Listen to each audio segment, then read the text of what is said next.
So one of the things I want to draw out is the fact that people often come to the church wanting to walk in the house of the Lord, and they look at the man in as much as you imitate the man as he imitated Christ. But when you look at the man, see Christ as well. You are not here to serve a man, you are here to serve God. If this guy did not make the sacrifice of, this guy, him and Brother Solomon did not make the sacrifice to be here to walk on the sound, if I come here with all the anointing you might think that I have, it will affect my administration. So they made a sacrifice, they played a role. And there was something our brother mentioned that was very, very powerful. If you serve in the house of the Lord with a hypocritical heart, I'm telling you the truth, what you are building with is just a straw. The fire will burn it. Which means that if you are going to serve God, you're going to serve God with your whole heart. You don't look at anybody, you look at Christ. And these are the problem why we are starting raising people that are so... now, there's nothing wrong with being emotional, but there are some people that we have raised, instead of them being spiritual, they are more emotional than spiritual.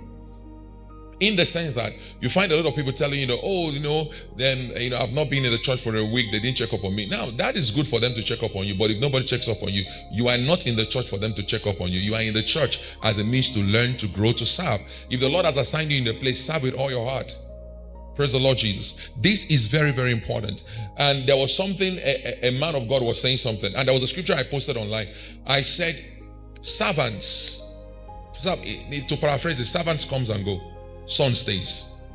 And what we are trying to say that if you are a son of God and God has sent you to an ecclesia, or you are part of an ecclesia, you're part of a work of God, you're part of an assignment in the kingdom, when you are there, you are serving because God has sent you.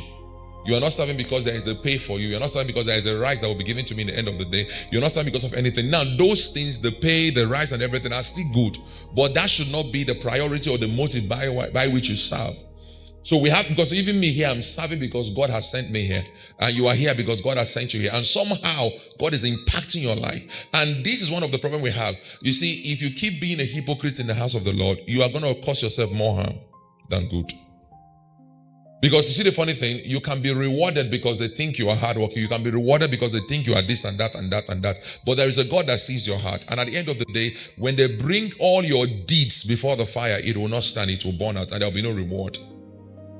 So this is the reason why when you walk, you are walking because of Christ, and ask the Lord to help you. And when you are serving in the house of the Lord, don't look at anybody. Don't compare yourself with anybody. Praise the Lord Jesus. This is important. This is important because this is part of the reasons why there is so much delays in the life of people, believers. And when the Bible says we must first of all deny ourselves, it's important to understand what that thing means. I think it's very strong. There was something I wrote down. I'm going to see if I can be able to connect it to what I'm teaching right now.